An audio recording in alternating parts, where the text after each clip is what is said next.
Job, chapitre 25. Bildad de Chouac prit la parole et dit: La puissance et la terreur appartiennent à Dieu. Il fait régner la paix dans ses hautes régions. Ses armées ne sont-elles pas innombrables? Sur qui sa lumière ne se lève-t-elle pas? Comment l'homme serait-il juste devant Dieu? Comment celui qui est né de la femme serait-il pur? Voici, la lune même n'est pas brillante et les étoiles ne sont pas pures à ses yeux. Combien moins l'homme qui n'est qu'un ver, le fils de l'homme qui n'est qu'un vermisseau. Le livre de Job, chapitre 26. Job prit la parole et dit: Comme tu sais bien venir en aide à la faiblesse, comme tu prêtes secours aux bras sans force, quel bon conseil tu donnes à celui qui manque d'intelligence, quelle abondance de sagesse tu fais paraître. À qui s'adressent tes paroles, et qui est-ce qui t'inspire? Devant Dieu les ombres tremblent, au-dessous des eaux et de leurs habitants. Devant lui le séjour des morts est nu, l'abîme n'a point de voile, il étend le septentrion sur le vide, il suspend la terre sur le néant. Il renferme les eaux dans ses nuages, et les nuages n'éclatent pas sous leur poids. Il couvre la face de son trône, il répand sur lui sa nuée. Il a tracé un cercle à la surface des eaux, comme limite entre la lumière et les ténèbres. Les colonnes du ciel s'ébranlent et s'étonnent à sa menace. Par sa force, il soulève la mer, par son intelligence il en brise l'orgueil. Son souffle donne au ciel de la sérénité, sa main transperce le serpent fuyard. Ce sont là les bords de ses voix, c'est le bruit léger qui nous en parvient, mais qui entendra le tonnerre de sa puissance? Job, chapitre 27. Job prit de nouveau la parole sous forme sentencieuse et dit: Dieu qui me refuse justice est vivant, le Tout-Puissant qui remplit mon âme d'amertume est vivant. Aussi longtemps que j'aurai ma respiration et que le souffle de Dieu sera dans mes narines, mes lèvres ne prononceront rien d'injuste, ma langue ne dira rien de faux. Loin de moi la pensée de vous donner raison, jusqu'à mon dernier soupir je défendrai mon innocence. Je tiens à me justifier et je ne faiblirai pas. Mon cœur ne me fait de reproches sur aucun de mes jours. Que mon ennemi soit comme le méchant et mon adversaire comme l'impie. Quelle espérance reste-t-il à l'impie quand Dieu coupe le fil de sa vie, quand il lui retire son âme? Est-ce que Dieu écoute ses cris quand l'angoisse vient l'assaillir? Fait-il du Tout-Puissant ses délices? Adresse-t-il en tout temps ses prières à Dieu? Je vous enseignerai les voies de Dieu. Je ne vous cacherai pas les desseins du Tout-Puissant, mais vous les connaissez et vous êtes d'accord. Pourquoi donc vous laisser aller à de vaines pensées? Voici la part que Dieu réserve aux méchants, l'héritage que le Tout-Puissant destine à l'impie. S'il a des fils en grand nombre, c'est pour le glaive et ses rejetons manquent de pain.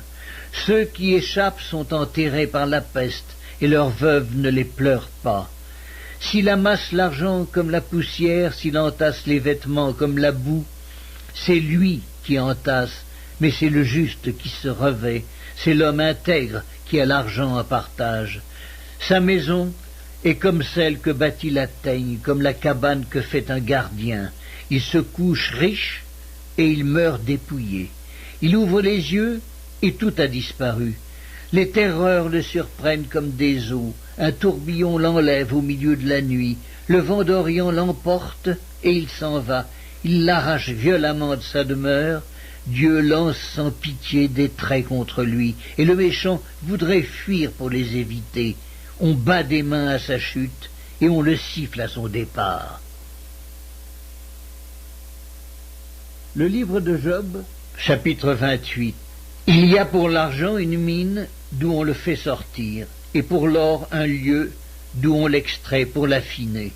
Le fer se tire de la poussière et la pierre se fond pour produire l'airain. L'homme fait cesser les ténèbres. Il explore jusque dans les endroits les plus profonds, les pierres cachées dans l'obscurité et dans l'ombre de la mort. Il creuse un puits loin des lieux habités.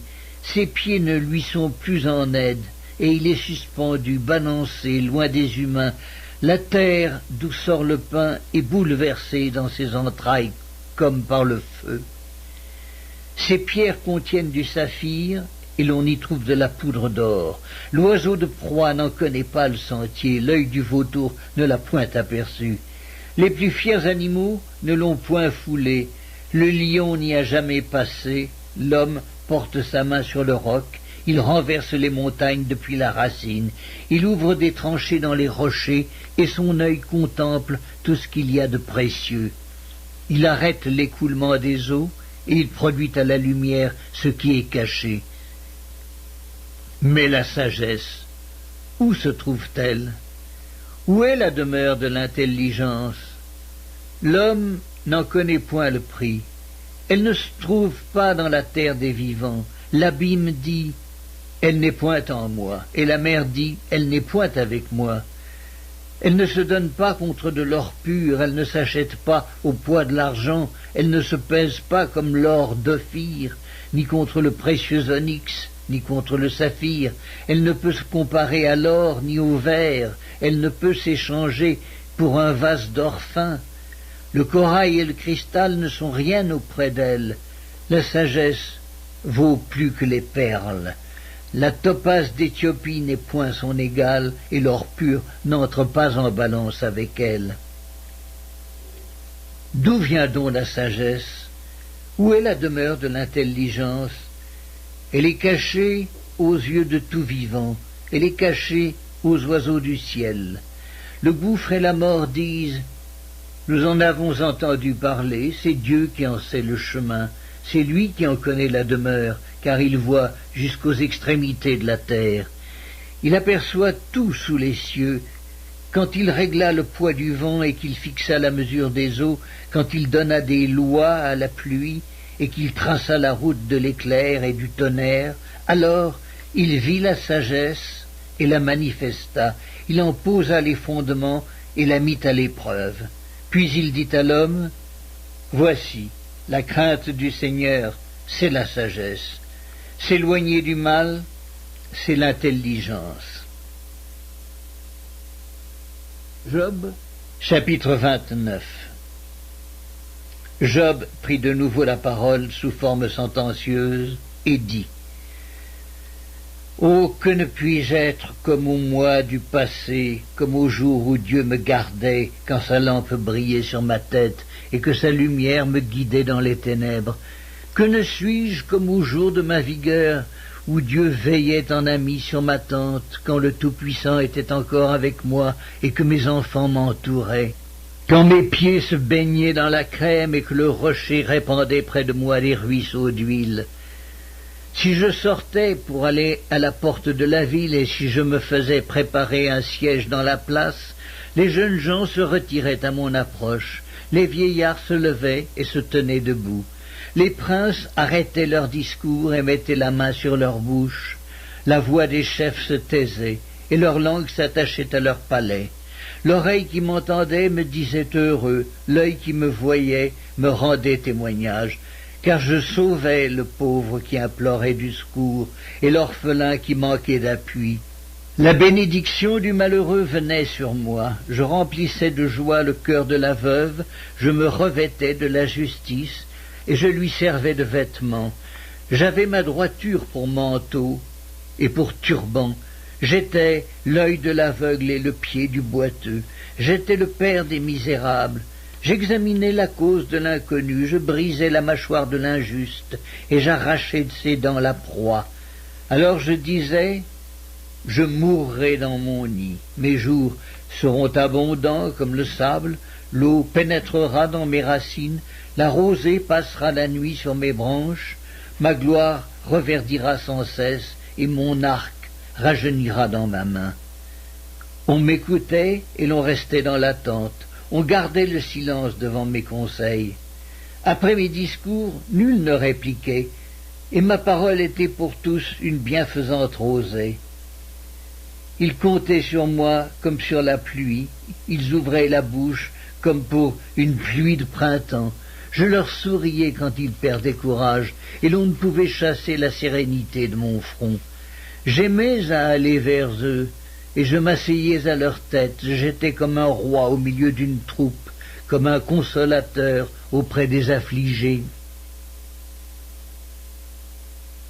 Le livre de Job, chapitre 30.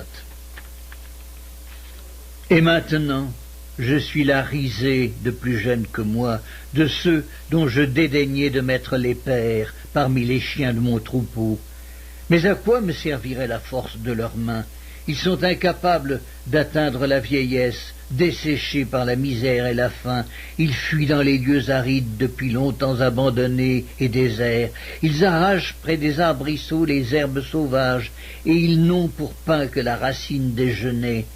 On les chasse du milieu des hommes, on crie après eux comme après des voleurs. Ils habitent dans d'affreuses vallées, dans les cavernes de la terre et dans les rochers. Ils hurlent parmi les buissons, ils se rassemblent sous les ronces. Êtres vils et méprisés, on les repousse du pays. Et maintenant, je suis l'objet de leurs chansons, je suis en but à leurs propos. Ils ont horreur de moi, ils se détournent, ils me crachent au visage. Ils n'ont plus de retenue, et ils m'humilient. Ils rejettent tout frein devant moi. Ces misérables se lèvent à ma droite et me poussent les pieds. Ils se fraient contre moi des sentiers pour ma ruine. Ils détruisent mon propre sentier et travaillent à ma perte, eux à qui personne ne viendrait en aide. Ils arrivent comme par une large brèche, ils se précipitent sous les craquements. Les terreurs m'assiègent. Ma gloire est emportée comme par le vent, mon bonheur a passé comme un nuage. Et maintenant, mon âme s'épanche en mon sein, les jours de la souffrance m'ont saisi. La nuit me perce et m'arrache les os, la douleur qui me ronge ne se donne aucun repos. Par la violence du mal, mon vêtement perd sa forme, il se colle à mon corps comme ma tunique.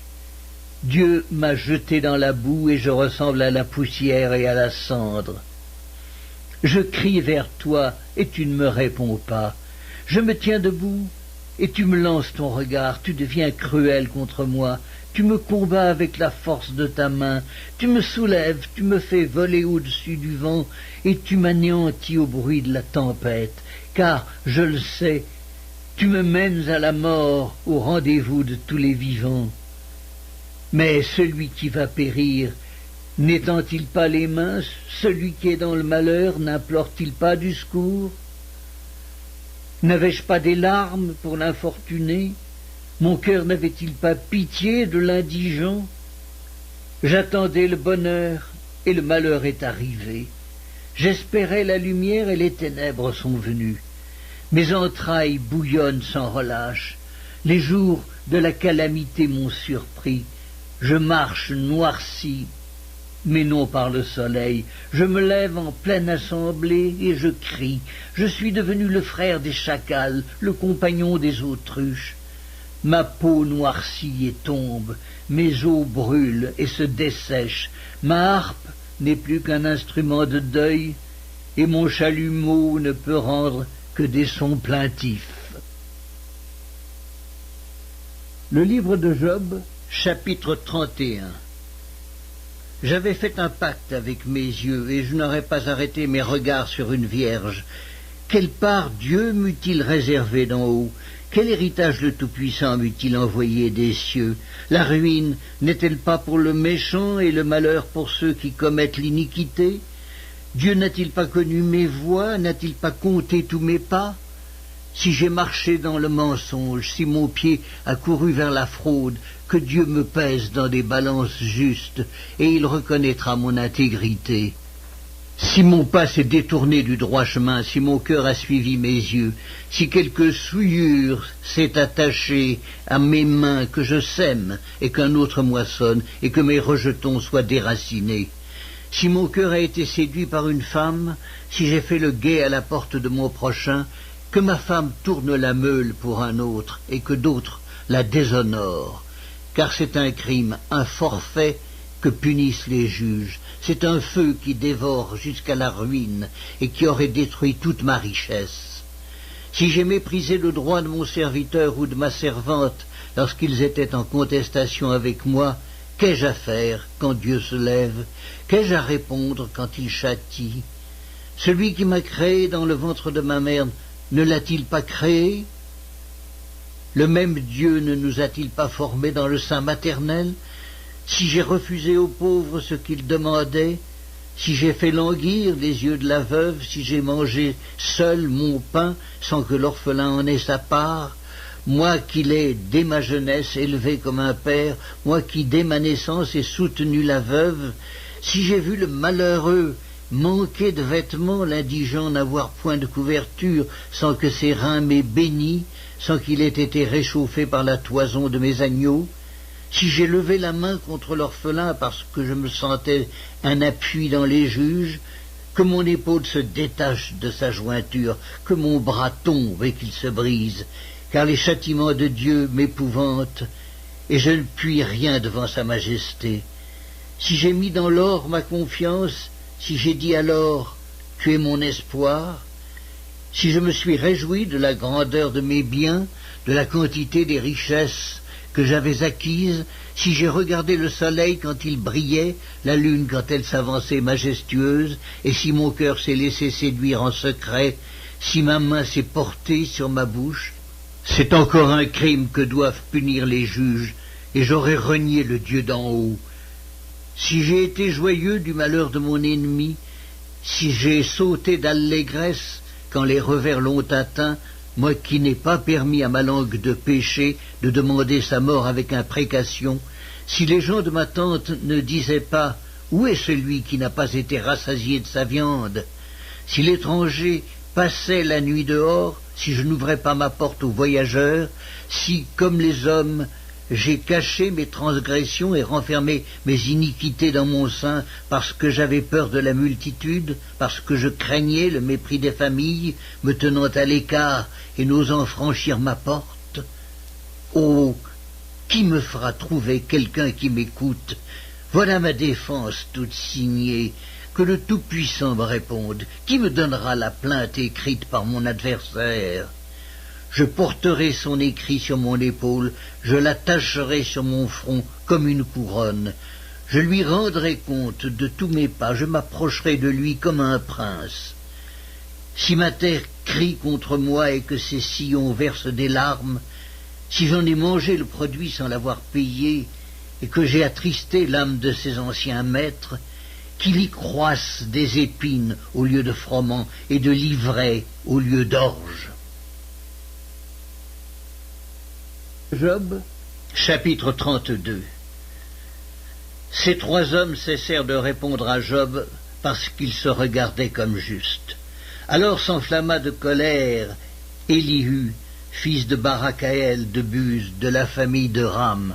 Sa colère s'enflamma contre Job parce qu'il se disait juste devant Dieu, et sa colère s'enflamma contre ses trois amis parce qu'ils ne trouvaient rien à répondre et que néanmoins ils condamnaient Job. Comme ils étaient plus âgés que lui, Élihu avait attendu jusqu'à ce moment pour parler à Job. Mais voyant qu'il n'y avait plus de réponse dans la bouche de ces trois hommes, Élihu s'enflamma de colère. Et Élihu, fils de Barakaël de Buz, prit la parole et dit « Je suis jeune, et vous êtes des vieillards. C'est pourquoi j'ai craint, j'ai redouté de vous faire connaître mon sentiment. Je disais en moi-même, les jours parleront, le grand nombre des années enseignera la sagesse. Mais en réalité, dans l'homme, c'est l'esprit, le souffle du Tout-Puissant qui donne l'intelligence. Ce n'est pas l'âge qui procure la sagesse, ce n'est pas la vieillesse qui rend capable de juger. Voilà pourquoi je dis, écoute. Moi aussi, j'exposerai ma pensée. J'ai attendu la fin de vos discours, j'ai suivi vos raisonnements, votre examen des paroles de Job. Je vous ai donné toute mon attention, et voici, aucun de vous ne l'a convaincu, aucun n'a réfuté ses paroles. Ne dites pas cependant, en lui nous avons trouvé la sagesse, c'est Dieu qui peut le confondre, ce n'est pas un homme. Il ne s'est pas adressé directement à moi, aussi lui répondrai-je tout autrement que vous. Ils ont peur, ils ne répondent plus. Ils ont la parole coupée. J'ai attendu qu'ils eussent fini leur discours, qu'ils s'arrêtassent et ne sussent que répliquer. À mon tour, je veux répondre aussi. Je veux dire aussi ce que je pense, car je suis plein de paroles. L'esprit me presse au-dedans de moi. Mon intérieur est comme un vin qui n'a pas d'issue, comme des outres neuves qui vont éclater. Je parlerai pour respirer à l'aise, j'ouvrirai mes lèvres et je répondrai. Je n'aurai point égard à l'apparence, et je ne flatterai personne, car je ne sais pas flatter. Mon Créateur m'enlèverait bien vite.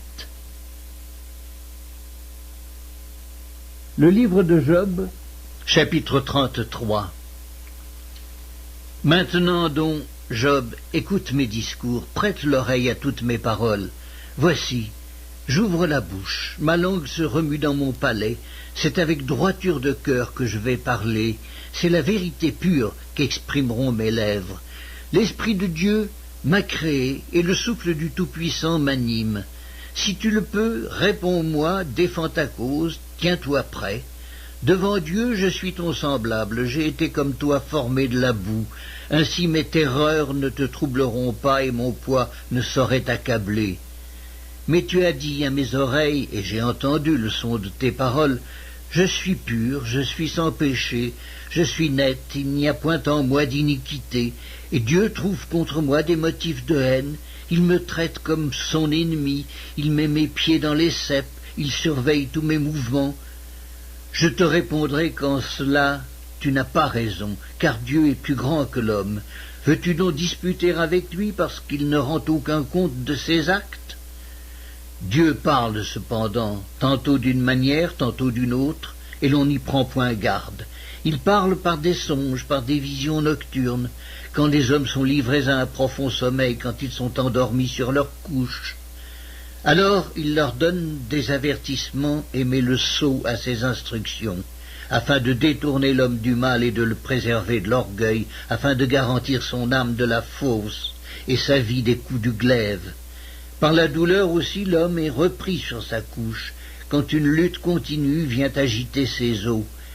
Alors il prend en dégoût le pain, même les aliments les plus exquis. Sa chair se consume et disparaît, ses os qu'on ne voyait pas sont mis à nu. Son âme s'approche de la fosse et sa vie des messagers de la mort. Mais s'il se trouve pour lui un ange intercesseur, un d'entre les 1000 qui annoncent à l'homme la voie qu'il doit suivre, Dieu a compassion de lui et dit à l'ange, délivre-le, afin qu'il ne descende pas dans la fosse. J'ai trouvé une rançon, et sa chair a plus de fraîcheur qu'au premier âge, il revient au jour de sa jeunesse. Il adresse à Dieu sa prière, et Dieu lui est propice, lui laisse voir sa face avec joie, et lui rend son innocence. Il chante devant les hommes et dit, j'ai péché, j'ai violé la justice, et je n'ai pas été puni comme je le méritais.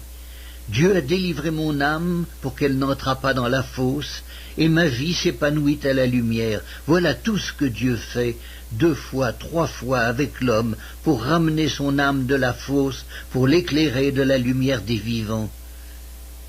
Sois attentif, Job, écoute-moi. Tais-toi, et je parlerai. Si tu as quelque chose à dire, réponds-moi. Parle, car je voudrais te donner raison. Si tu n'as rien à dire, écoute-moi. Tais-toi, et je t'enseignerai la sagesse. Le livre de Job, chapitre 34. Élihu reprit et dit, sages, écoutez mes discours, vous qui êtes intelligents, prêtez-moi l'oreille, car l'oreille discerne les paroles comme le palais savoure les aliments. Choisissons ce qui est juste, voyons entre nous ce qui est bon. Job dit, je suis innocent, et Dieu me refuse justice. J'ai raison et je passe pour menteur. Ma plaie est douloureuse, et je suis sans péché. Y a-t-il un homme semblable à Job, buvant la raillerie comme l'eau, marchant en société de ceux qui font le mal, cheminant de pair avec les impies?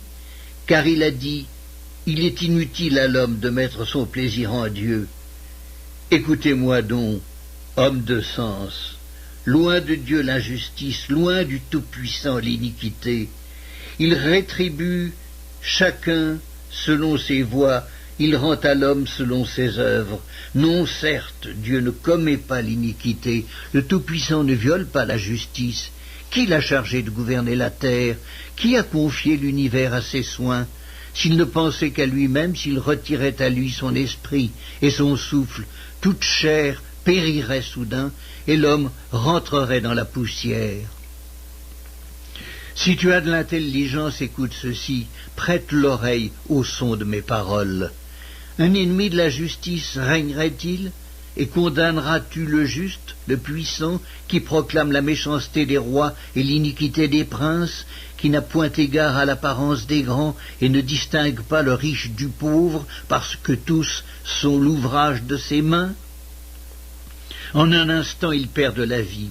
Au milieu de la nuit, un peuple chancelle et périt. Le puissant disparaît sans la main d'aucun homme, car Dieu voit la conduite de tous. Il a les regards sur les pas de chacun. Il n'y a ni ténèbres ni ombre de la mort où puissent se cacher ceux qui commettent l'iniquité. Dieu n'a pas besoin d'observer longtemps pour qu'un homme entre en jugement avec lui.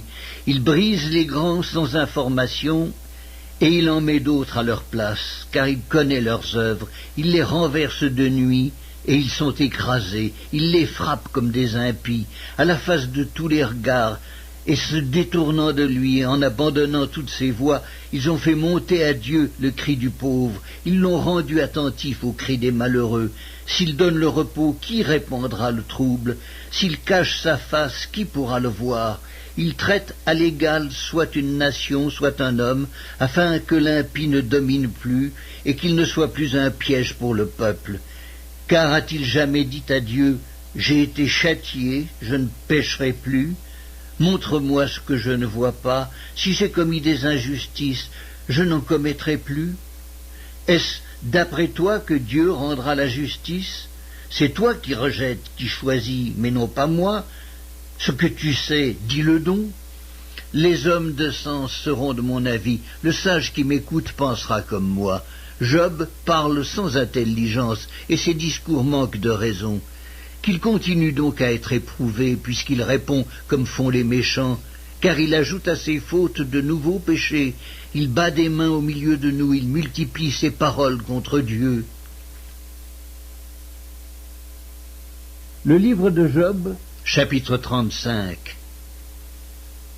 Élihu reprit et dit, « Imagines-tu avoir raison? Penses-tu te justifier devant Dieu quand tu dis, « Que me sert-il, que me revient-il de ne pas pécher ?» C'est à toi que je vais répondre et à tes amis en même temps. Considère les cieux et regarde. Vois les nuées comme elles sont au-dessus de toi. Si tu pèches, quel tort lui causes-tu? Et quand tes péchés se multiplient, que lui fais-tu? Si tu es juste, que lui donnes-tu? Que reçoit-il de ta main? Ta méchanceté ne peut nuire qu'à ton semblable, ta justice n'est utile qu'au Fils de l'homme. On crie contre la multitude des oppresseurs, on se plaint de la violence d'un grand nombre, mais nul ne dit « Où est Dieu, mon Créateur, qui inspire des chants d'allégresse pendant la nuit, qui nous instruit plus que les bêtes de la terre et nous donne l'intelligence plus qu'aux oiseaux du ciel ?» On a beau crier alors, Dieu ne répond pas à cause de l'orgueil des méchants. C'est en vain que l'on crie, Dieu n'écoute pas, le Tout-Puissant n'y a point égard. Bien que tu dises que tu ne le vois pas, ta cause est devant lui. Attends-le. Mais parce que sa colère ne sévit point encore, ce n'est pas à dire qu'il est peu souci de ton crime. Ainsi Job ouvre vainement la bouche, il multiplie les paroles sans intelligence. Le livre de Job, chapitre 36. Élihu continua et dit, « Attends un peu et je vais poursuivre, car j'ai des paroles encore pour la cause de Dieu. Je prendrai mes raisons de haut et je prouverai la justice de mon Créateur. Sois-en sûr, mes discours ne sont pas des mensonges, mes sentiments devant toi sont sincères. Dieu est puissant, mais il ne rejette personne. Il est puissant par la force de son intelligence. Il ne laisse pas vivre le méchant, et il fait droit aux malheureux. Il ne détourne pas les yeux de dessus les justes. Il les place sur le trône avec les rois. il les y fait asseoir pour toujours, afin qu'ils soient élevés. Viennent-ils à tomber dans les chaînes? Sont-ils pris dans les liens de l'adversité? Il leur dénonce leurs œuvres, leurs transgressions, leur orgueil. Il les avertit pour leur instruction. Il les exhorte à se détourner de l'iniquité. S'ils écoutent et se soumettent, ils achèvent leurs jours dans le bonheur, leurs années dans la joie. S'ils n'écoutent pas, ils périssent par le glaive. Ils expirent dans leur aveuglement. Les impies se livrent à la colère, ils ne crient pas à Dieu quand il les enchaîne. Ils perdent la vie dans leur jeunesse, ils meurent comme les débauchés. Mais Dieu sauve le malheureux dans sa misère, et c'est par la souffrance qu'il l'avertit. Il te retirera aussi de la détresse pour te mettre au large en pleine liberté, et ta table sera chargée de mets succulents. Mais si tu défends ta cause comme un impie, le châtiment est inséparable de ta cause. Que l'irritation ne t'entraîne pas à la moquerie, et que la grandeur de la rançon ne te fasse pas dévier. Tes cris suffiraient-ils pour te sortir d'angoisse, et même toutes les forces que tu pourrais déployer? Ne soupire pas après la nuit qui enlève les peuples de leur place. Garde-toi de te livrer au mal, car la souffrance t'y dispose. Dieu est grand par sa puissance. Qui saurait enseigner comme lui? Qui lui prescrit ses voies? Qui ose dire « tu fais mal » ? Souviens-toi d'exalter ses œuvres que célèbrent tous les hommes. Tout homme les contemple, chacun les voit de loin. Dieu est grand, mais sa grandeur nous échappe. Le nombre de ses années est impénétrable. Il attire à lui les gouttes d'eau, il les réduit en vapeur et forme la pluie. Les nuages la laissent couler, ils la répandent sur la foule des hommes. Et qui comprendra le déchirement de la nuée, le fracas de sa tente? Voici, il étend autour de lui sa lumière, et il se cache jusque dans les profondeurs de la mer. Par ses moyens, il juge les peuples, et il donne la nourriture avec abondance. Il prend la lumière dans sa main, il la dirige sur ses adversaires. Il s'annonce par un grondement, les troupeaux pressentent son approche. Le livre de Job, chapitre 37.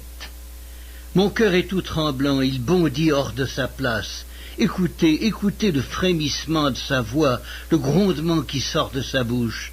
Il le fait rouler dans toute l'étendue des cieux, et son éclair brille jusqu'aux extrémités de la terre.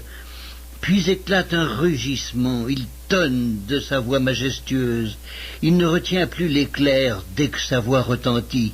Dieu tonne avec sa voix d'une manière merveilleuse. Il fait de grandes choses que nous ne comprenons pas. Il dit à la neige, tombe sur la terre.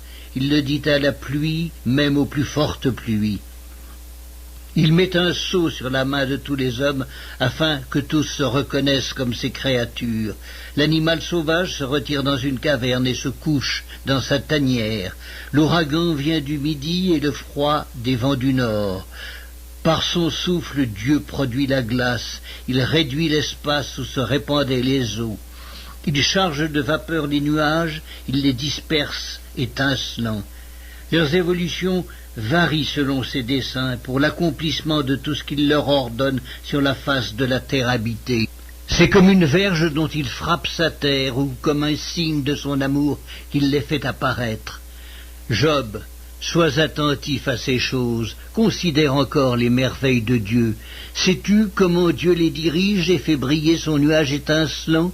Comprends-tu le balancement des nuées, les merveilles de celui dont la science est parfaite? Sais-tu pourquoi tes vêtements sont chauds quand la terre se repose par le vent du midi? Peux-tu comme lui étendre les cieux aussi solides qu'un miroir de fonte? Fais-nous connaître ce que nous devons lui dire. Nous sommes trop ignorants pour nous adresser à lui. Lui annoncera-t-on que je parlerai? Mais quel est l'homme qui désire sa perte? On ne peut fixer le soleil qui resplendit dans les cieux lorsqu'un vent passe et en ramène la pureté. Le septentrion le rend éclatant comme l'or. Oh, que la majesté de Dieu est redoutable! Nous ne saurions parvenir jusqu'au Tout-Puissant, grand par la force, par la justice, par le droit souverain. Il ne répond pas. C'est pourquoi les hommes doivent le craindre. il ne porte les regards sur aucun sage. Le livre de Job, chapitre 38. L'Éternel répondit à Job du milieu de la tempête et dit: Qui est celui qui obscurcit mes desseins par des discours sans intelligence? Saint terrain comme un vaillant homme, je t'interrogerai et tu m'instruiras. Où étais-tu quand je fondais la terre? Dis-le si tu as de l'intelligence. Qui en a fixé les dimensions, le sais-tu? Ou qui a étendu sur elle le cordeau? Sur quoi ses bases sont-elles appuyées? Ou qui en a posé la pierre angulaire? Alors que les étoiles du matin éclataient en chants d'allégresse et que tous les fils de Dieu poussaient des cris de joie, qui a fermé la mer avec des portes quand elle s'élança du sein maternel? Quand je fis de la nuée son vêtement et de l'obscurité ses langes, quand je lui imposai ma loi et que je lui mis des barrières et des portes, quand je dis « Tu viendras jusqu'ici, tu n'iras pas au-delà », ici s'arrêtera l'orgueil de tes flots. Depuis que tu existes, as-tu commandé au matin? As-tu montré sa place à l'aurore pour qu'elle saisisse les extrémités de la terre et que les méchants soient secoués? Pour que la terre se transforme comme l'argile qui reçoit une empreinte et qu'elle soit parée comme d'un vêtement? Pour que les méchants soient privés de leur lumière et que le bras qui se lève soit brisé? As-tu pénétré jusqu'aux sources de la mer? T'es-tu promené dans les profondeurs de l'abîme? Les portes de la mort t'ont-elles été ouvertes? As-tu vu les portes de l'ombre de la mort? As-tu embrassé du regard l'étendue de la terre? Parle, si tu sais toutes ces choses. Où est le chemin qui conduit au séjour de la lumière, et les ténèbres, où ont-elles leur demeure? Peux-tu les saisir à leurs limites et connaître les sentiers de leur habitation? Tu le sais, car alors tu étais né, et le nombre de tes jours est grand. Es-tu parvenu jusqu'aux amas de neige? As-tu vu les dépôts de grêle que je tiens en réserve pour les temps de détresse, pour les jours de guerre et de bataille? Par quel chemin la lumière se divise-t-elle et le vent d'Orient se répand-il sur la terre? Qui a ouvert un passage à la pluie et tracé la route de l'éclair et du tonnerre pour que la pluie tombe sur une terre sans habitants, sur un désert où il n'y a point d'homme, pour qu'elle abreuve les lieux solitaires et arides et qu'elle fasse germer et sortir l'herbe? La pluie a-t-elle un père? Qui fait naître les gouttes de la rosée? Du sein de qui sort la glace et qui enfante le frimas du ciel pour que les eaux se cachent comme une pierre et que la surface de l'abîme soit enchaînée?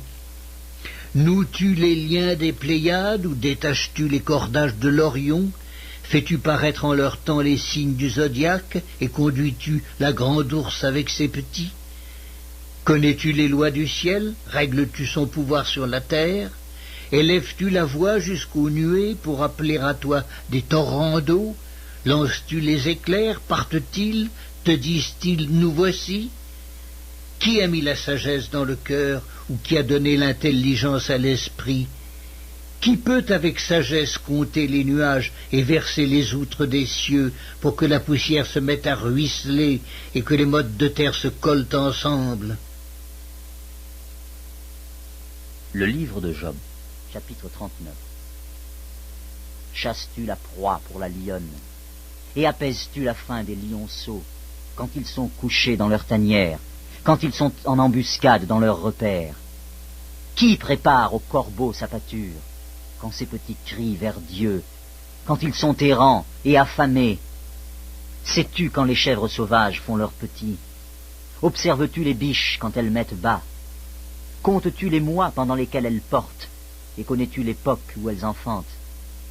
Elles se courbent, laissent échapper leur progéniture, et sont délivrées de leur douleur. Leurs petits prennent de la vigueur, et grandissent en plein air. Ils s'éloignent, et ne reviennent plus auprès d'elles. Qui met en liberté l'âne sauvage, et l'affranchit de tout lien? J'ai fait du désert son habitation, de la terre salée sa demeure. Il se rit du tumulte des villes, il n'entend pas les cris d'un maître. Il parcourt les montagnes pour trouver sa pâture. Il est à la recherche de tout ce qui est vert. Le buffle, veux-tu être à ton service? Passe-t-il la nuit vers ta crèche? L'attaches-tu par une corde pour qu'il trace un sillon? Va-t-il après toi briser les mottes des vallées? Te reposes-tu sur lui parce que sa force est grande? Lui abandonnes-tu le soin de tes travaux? Te fies-tu à lui pour la rentrée de ta récolte? Est-ce lui qui doit l'amasser dans ton air? L'aile de l'autruche se déploie joyeuse. On dirait l'aile, le plumage de la cigogne. Mais l'autruche abandonne ses œufs à la terre et les fait chauffer sur la poussière. Elle oublie que le pied peut les écraser, qu'une bête des champs peut les fouler. Elle est dure envers ses petits, comme s'ils n'étaient point à elle. Elle ne s'inquiète pas de l'inutilité de son enfantement, car Dieu lui a refusé la sagesse. Il ne lui a pas donné l'intelligence en partage. Quand elle se lève et prend sa course, elle se rit du cheval et de son cavalier. Est-ce toi qui donne la vigueur au cheval et qui revêt son cou d'une crinière flottante? Le fais-tu bondir comme la sauterelle? Son fier hennissement répand la terreur. Il creuse le sol et se réjouit de sa force. Il s'élance au-devant des armes. Il se rit de la crainte. Il n'a pas peur. Il ne recule pas en face de l'épée. Sur lui retentit le carquois. Brille la lance et le javelot. Bouillonnant d'ardeur, il dévore la terre. Il ne peut se contenir au bruit de la trompette. Quand la trompette sonne, il dit « En avant !» Et de loin il flaire la bataille, la voix tonnante des chefs et les cris de guerre.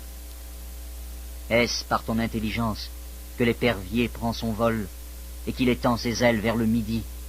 Est-ce par ton ordre que l'aigle s'élève et qu'il place son nid sur les hauteurs? C'est dans les rochers qu'il habite, qu'il a sa demeure, sur la cime des rochers, sur le sommet des monts.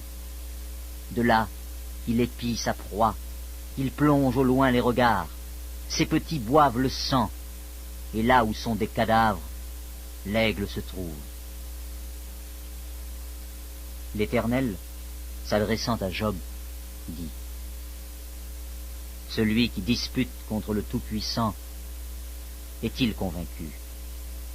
Celui qui conteste avec Dieu a-t-il une réplique à faire? » Job répondit à l'Éternel et dit « Voici, je suis trop peu de choses. Que te répliquerai-je? Je mets la main sur ma bouche. J'ai parlé une fois, je ne répondrai plus. 2 fois, je n'ajouterai rien. » Le livre de Job, chapitre 40. L'Éternel répondit à Job du milieu de la tempête et dit « Saint et rein comme un vaillant homme. Je t'interrogerai et tu m'instruiras. Anéantiras-tu jusqu'à ma justice? Me condamneras-tu pour te donner droit? As-tu un bras comme celui de Dieu, une voix tonnante comme la sienne? Orne-toi de magnificence et de grandeur.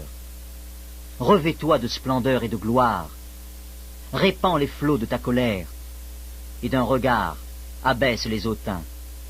D'un regard humilie les hautains. Écrase sur place les méchants. Cache-les tous ensemble dans la poussière. Enferme leur front dans les ténèbres. Alors, je rends hommage à la puissance de ta droite. Voici l'hippopotame, à qui j'ai donné la vie comme à toi. Il mange de l'herbe comme le bœuf. Le voici. Sa force est dans ses reins, et sa vigueur dans les muscles de son ventre. Il plie sa queue aussi ferme qu'un cèdre. Les nerfs de ses cuisses sont entrelacés. Ses os sont des tubes d'airain.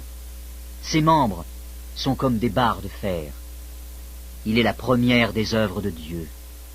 Celui qui l'a fait l'a pourvu d'un glaive. Il trouve sa pâture dans les montagnes, où se jouent toutes les bêtes des champs. Il se couche sous les lotus, au milieu des roseaux et des marécages. Les lotus le couvrent de leur ombre. Les saules du torrent l'environnent. que le fleuve vienne à déborder, il ne s'enfuit pas. Que le Jourdain se précipite dans sa gueule, il reste calme. Est-ce à force ouverte qu'on pourra le saisir? Est-ce au moyen de filets qu'on lui percera le nez? Prendras-tu le crocodile à l'hameçon? Saisiras-tu sa langue avec une corde? Mettras-tu un jonc dans ses narines? Lui perceras-tu la mâchoire avec un crochet? Te pressera-t-il de supplications? Te parlera-t-il d'une voix douce? Fera-t-il alliance avec toi pour devenir à toujours ton esclave? Joueras-tu avec lui comme avec un oiseau? L'attacheras-tu pour amuser tes jeunes filles? Les pêcheurs en trafiquent-ils? Le partagent-ils entre les marchands? Couvriras-tu sa peau de dard et sa tête de harpon? Dresse ta main contre lui, et tu ne t'aviseras plus de l'attaquer. Voici, on est trompé dans son attente. À son seul aspect, n'est-on pas terrassé? Le livre de Job, chapitre 41. Nul n'est assez hardi pour l'exciter. Qui donc me résisterait en face? De qui suis-je le débiteur? Je le paierai. Sous le ciel, tout m'appartient. Je veux encore parler de ses membres, et de sa force, et de la beauté de sa structure. Qui soulèvera son vêtement? Qui pénétrera entre ses mâchoires? Qui ouvrira les portes de sa gueule? Autour de ses dents habite la terreur. Ses magnifiques et puissants boucliers sont unis ensemble comme par un sceau.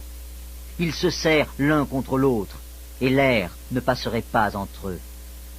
Ce sont des frères qui s'embrassent, se saisissent, demeurent inséparables. Ses éternuements font briller la lumière. Ses yeux sont comme les paupières de l'aurore. Des flammes jaillissent de sa bouche. Des étincelles de feu s'en échappent. Une fumée sort de ses narines, comme d'un vase qui bout, d'une chaudière ardente. Son souffle allume les charbons. Sa gueule lance la flamme. La force à son cou pour demeure, et l'effroi bondit au-devant de lui. Ses parties charnues tiennent ensemble, fondues sur lui, inébranlables. Son cœur est dur comme la pierre, dur comme la meule inférieure. Quand il se lève, les plus vaillants ont peur, et l'épouvante les fait fuir. C'est en vain qu'on l'attaque avec l'épée. La lance, le javelot, la cuirasse ne servent à rien. Il regarde le fer comme de la paille, les reins comme du bois pourri. La flèche ne le met pas en fuite. Les pierres de la fronde sont pour lui du chaume. Il ne voit dans la massue qu'un brin de paille. Il rit au sifflement des dards. Sous son ventre sont des pointes aiguës. On dirait une herse qu'il étend sur le limon. Il fait bouillir le fond de la mer comme une chaudière. Il l'agite comme un vase rempli de parfums. Il laisse après lui un sentier lumineux. L'abîme prend la chevelure d'un vieillard. Sur la terre, nul n'est son maître. Il a été créé pour ne rien craindre. Il regarde avec dédain tout ce qui est élevé. Il est le roi des plus fiers animaux. Le livre de Job, chapitre 42. Job répondit à l'Éternel et dit: Je reconnais que tu peux tout, et que rien ne s'oppose à tes pensées. Quel est celui qui a la folie d'obscurcir mes desseins? Oui, j'ai parlé, sans les comprendre, de merveilles qui me dépassent et que je ne conçois pas. Écoute-moi, et je parlerai. Je t'interrogerai, et tu m'instruiras. Mon oreille avait entendu parler de toi, mais maintenant, mon œil t'a vu. C'est pourquoi je me condamne, et je me repens, sur la poussière et sur la cendre. Après que l'Éternel eut adressé ces paroles à Job, il dit à Éliphaz de Théman: Ma colère est enflammée contre toi et contre tes deux amis, parce que vous n'avez pas parlé de moi avec droiture, comme l'a fait mon serviteur Job. Prenez maintenant 7 taureaux et 7 béliers. Allez auprès de mon serviteur Job et offrez pour vous un holocauste. Job, mon serviteur, priera pour vous. Et c'est par égard pour lui seul que je ne vous traiterai pas selon votre folie, car vous n'avez pas parlé de moi avec droiture, comme l'a fait mon serviteur Job. Eliphaz de Théman, Bildad de Shuach et Tsophar de Naama allèrent et firent comme l'Éternel leur avait dit. Et l'Éternel eut égard à la prière de Job. L'Éternel rétablit Job dans son premier état, quand Job eut prié pour ses amis. Et l'Éternel lui accorda le double de tout ce qu'il avait possédé. Les frères, les sœurs et les anciens amis de Job vinrent tous le visiter, et ils mangèrent avec lui dans sa maison. Ils le plaignirent et le consolèrent de tous les malheurs que l'Éternel avait fait venir sur lui. Et chacun lui donna un késita et un anneau d'or. Pendant ces dernières années, Job reçut de l'Éternel plus de bénédictions qu'il n'en avait reçu dans les premières. Il posséda 14 000 brebis, 6 000 chameaux, 1000 paires de bœufs et 1000 ânesses. Il eut 7 fils et 3 filles. Il donna à la première le nom de Jémima, à la seconde celui de Ketsia, et à la troisième celui de Kéren Apuk.